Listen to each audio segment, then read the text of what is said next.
The night turned cold, the stars look down, and you hug yourself on the cold, cold ground.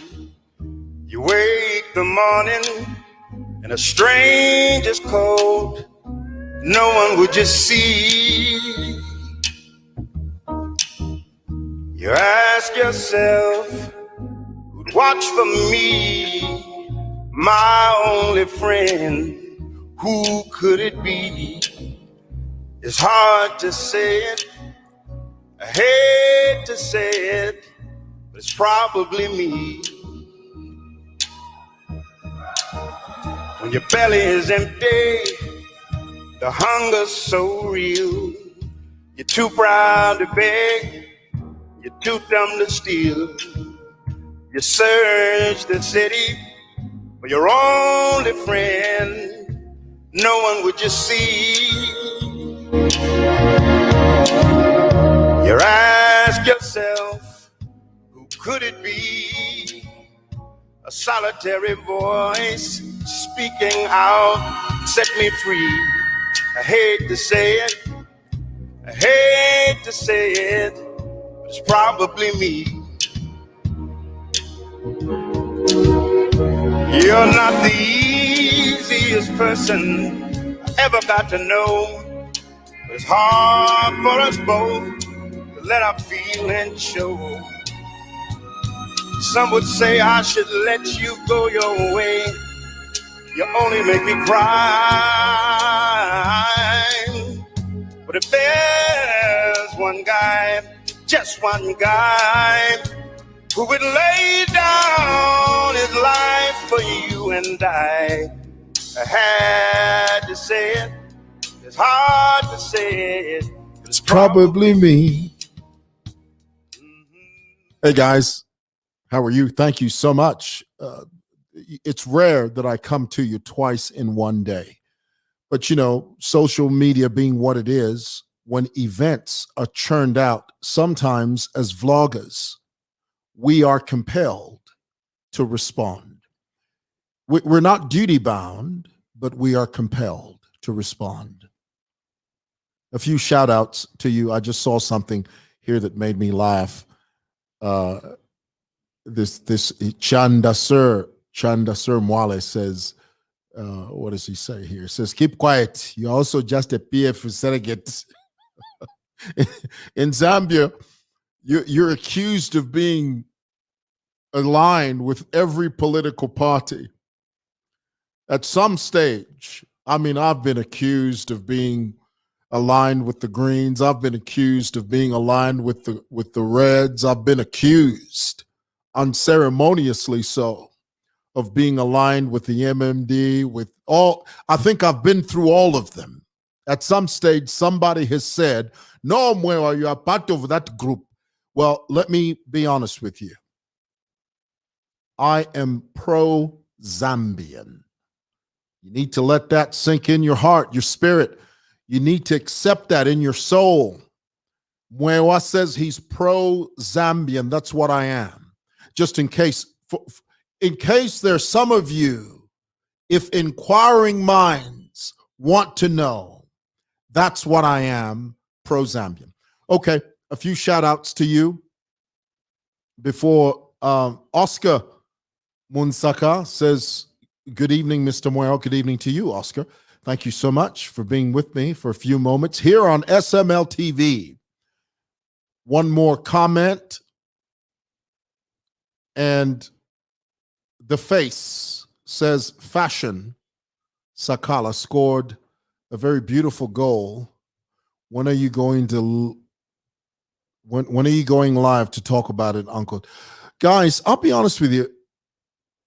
The only football, the only soccer I watch is when we are playing Zambia. But let me add to that, I don't know very much about soccer. You know, I'm not a soccer enthusiast. I watch it only when Zambia's playing. I don't watch these, what do you call these? Bundesliga? I could be saying that wrong. Please forgive me. I don't watch these the European League and I heard someone once said to me, "You are not a man if you don't watch soccer, if you don't watch football." Well, that's just, we're all cut differently. And if you love soccer, football, hey, you're fine to do that. That's your thing. That's your forte. Unfortunately for me, it's not something that I watch. My kids do. My children, they love football, soccer. Okay, very quickly, I just wanted to deal with something. I'll be leaving the office a few minutes from now. I watched a video clip of CHISHIMBA KAMBWILI, whom all of you know. This is election season. And during the elections, not just here, but elections that are held all across the world, oftentimes people commit multiplied gaffs. Do you know what a gaff is? A gaff is a mistake, a blunder. Sometimes people say things on the campaign trail because they're caught up in the frenzy of the moment. It's very intoxicating for those of you that have been through it. When you're standing in front of a crowd, especially at a political rally, and you are addressing 2,000, 3,000, 4,000 people that essentially agree with what you're talking about. I mean, ideally, people address crowds that they have the same mind with. In other words, you're addressing your supporters. Very rarely will a politician stand in front of a hostile crowd. It does happen, but usually on the campaign trail, when you're addressing a group of people, it's essentially your supporters. So they think the way you think, okay? They regurgitate what you regurgitate. And it's only an opportunity for you to reinforce, to cement what they already believe. You just add the bells and whistles to it. And in the process of adding bells and whistles, many politicians fall into this trap where they commit gaffes. Today was one of those moments. If you have watched this video clip of Honorable CHISHIMBA KAMBWILI in Chile addressing a group of people, and he uses a word very offensive. And if you don't know the pathos of that word, if you don't know what it means, if you don't know exactly what it conveys, you may dismiss it as an inconsequential word. But really, truly speaking, upon close examination of that word, you will realize very quickly that the word Makunkutu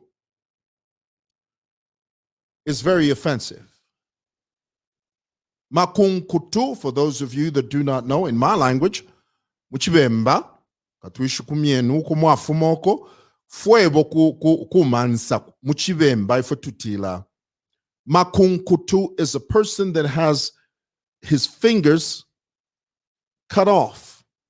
His hand is incomplete. He doesn't have full use of his fingers or his hands. In many cases, also, it could mean someone that doesn't have his toes in complete form. Either the toes have been chopped off or they're much shorter than what they're supposed to be, and consequently, they are unable to perform things that you and I would easily perform. In other words, Makunkutu, teti emie phone, ifinde emie phone, would not be able to hold a phone in the manner in which I'm holding this phone, by virtue of the fact that his fingers are incomplete, are halfway, are less than, In my language, we call that Makunkutu. Now, Makunkutu is not a term of endearment. It's not. You know, in the developing world, they've changed it now. It's important to be politically correct. You can no longer say or refer to people that are differently abled as disabled. You can't say that anymore. In the same way, and this is something I've had to learn recently, in the same way you cannot call someone an albino or an albino.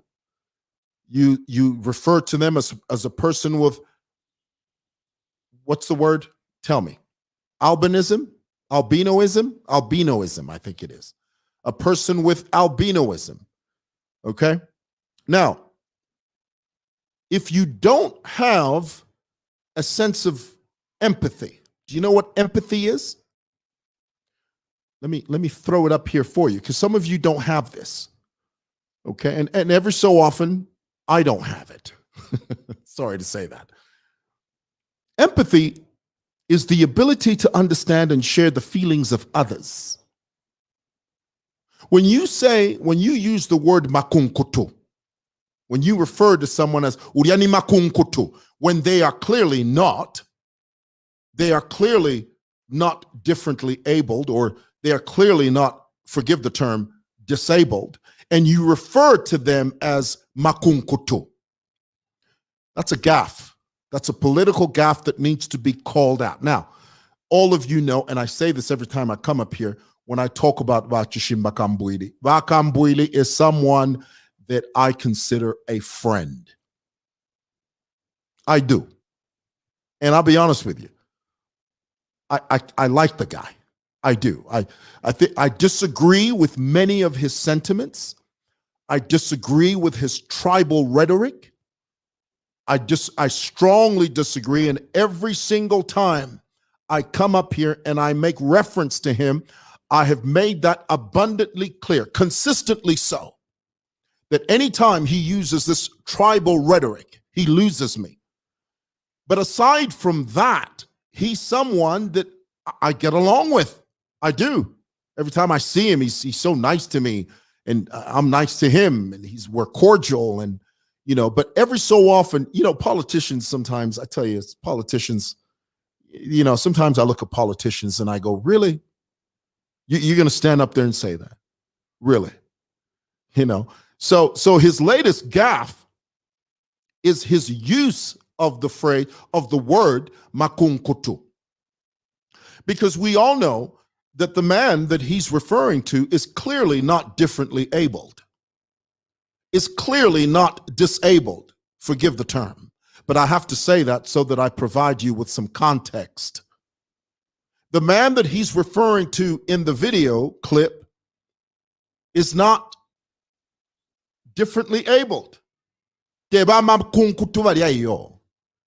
why use a word that inadequately describes your political opponent? You only use those words to discredit and to disdain your opponent. That's wrong. Discredit your opponent on merit. In other words, if you're going to go after your opponent, talk policy, talk views. Don't refer to their physicality. Even if it's used as a reference point, even if it's used as an analogy. Come on, be sensitive. Now, here's the problem with politicians. Many politicians in Zambia feel that they can say whatever the heck they want because, after all, the crowd, the members in the crowd, they're dumber than a box of hammers. They're so dumb, they're not going to approach this rally with any type of analytical skills. We're just going to stand in front of them and spew all this stuff and just say whatever the heck we want. This crowd is as dumb as a box of hammers. They don't care. That's the approach many politicians have. And it shouldn't be that way. Politicians should be held accountable for what they say on the campaign trail. We've seen many of them. The man in question himself, the man that Mr. Kambwili is referring to, he's made many gaffes on his campaign trails. And we've called those out. I remember I did a show not too long ago when the leader of the Reds, he went on a campaign trail and he used an expletive. He used profanity. He turned the air blue with profanity. And I called him out. I said, you know what? Leaders should be held to a higher standard. You can't have, oh goodness. Dear, oh dear. Sorry, guys. Just a moment. Oh my goodness. See, that's what happens when you think that your battery's full when it's not. Goodness gracious alive. Boy, I tell you what. Guys, please don't go anywhere. Just give me a moment here. Just give me a second here. It's my can you believe this? I didn't charge my battery, so I've just hooked it up now, and it's going to come back on. Just one moment. Please don't leave. I can see you guys are dropping off. Just give me 30 seconds. I promise I'll fix it.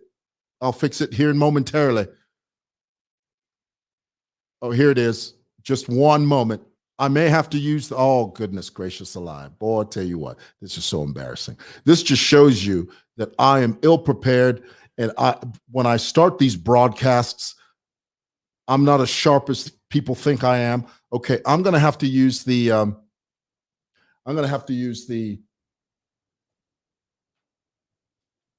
okay, just one second here. I'm going to have to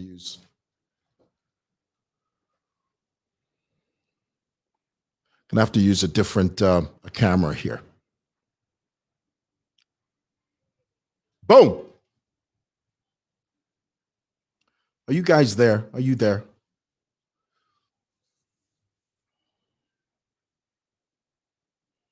Are you there? Okay. How's that? Are we back? We're back. Okay. So what was I saying? Right. I was talking about the leader of the Reds.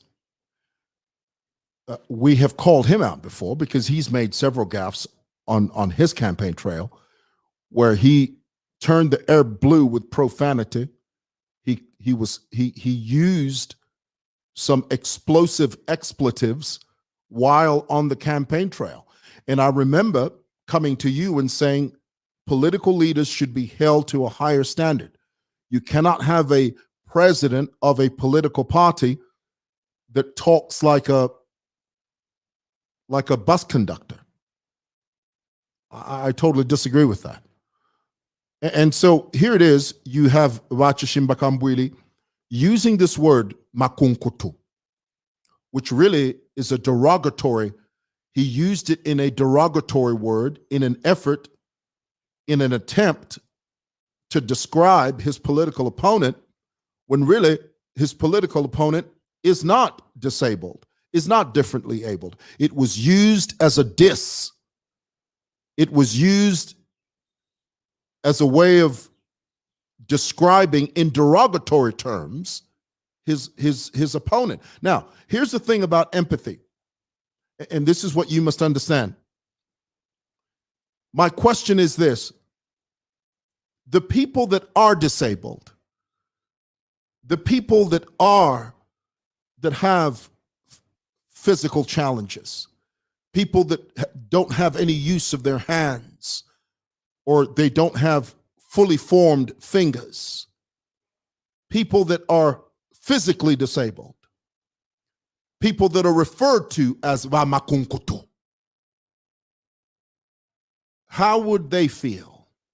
And this is where the word empathy comes in. How would they feel when they hear that word being used on someone that clearly does not have any physical challenges? You're using that word in a derogatory way to describe your political opponent to disdain him. And I think that's wrong. If you're going to do politics, politicians, guys, politics, just do politics. Don't name call. Makunkutu is a word, a phrase that should not be used in that context because you're using it as a diss. And if you had any form of empathy in you, you wouldn't use it. But you use it because you think that no one is going to take you to task. In my view, balufianya bakambwili. Balufianya bachtalufianix. But at this stage of the game, and this is the sad thing about politics, is that this close to the election, nobody's going to start making any apologies because they risk losing something. I mean, the stakes are so high right now that nobody's willing to step up to the plate and say, you know what, I was wrong. I shouldn't have said that. You think these politicians think like that? They don't. Politicians, they only have one thing on their minds: victory. The end justifies the means. That's how they think. And it's wrong. It shouldn't be that way. So in my view, and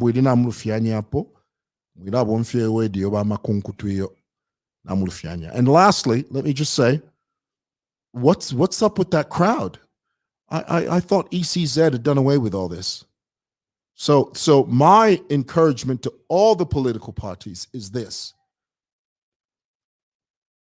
just go out there and do rallies, because it's clear everybody else is doing rallies. The Electoral Commission of Zambia has guided on this issue. The Electoral Commission of Zambia has been emphatic on this issue, but it's clear nobody is listening. Why? Because what? We've got 15 more days before the election. That's less than that's less than a month. So nobody cares now. Nobody cares. Even if the wheels fall off the wagon, nobody's going to care, and it's sad. So, in a nutshell, Vakambwili erred. He made a mistake when he used that word, Makunkutu. Wrong. What do you guys think? Tell me what you think. Yeah.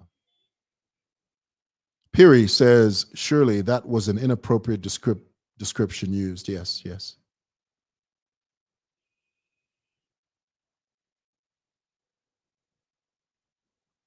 Yeah, that's what I'm saying. They're all doing it.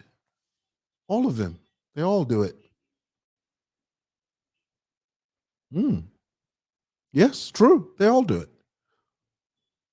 So basically what I'm saying is that just let everybody do rallies, because nobody cares about the directive by the Electoral Commission of Zambia. Everybody's doing it. The leader of the Reds had a big Solwezi gathering. CHISHIMBA KAMBWILI has just had a big one. Everybody's doing it. So what's the point of giving guidelines and directives that nobody is following clearly? So scratch that. Forget all this, imposing rules and guidelines. Nobody's following those. Okay.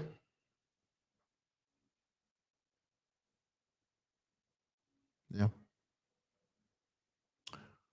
Okay. God bless, guys. Have a good one. Peace. And sorry for my camera. See there, I've got one of these. See, this is what I've got the tripod, and I put my phone on there, and then the battery goes dead. Can you believe it? Bye.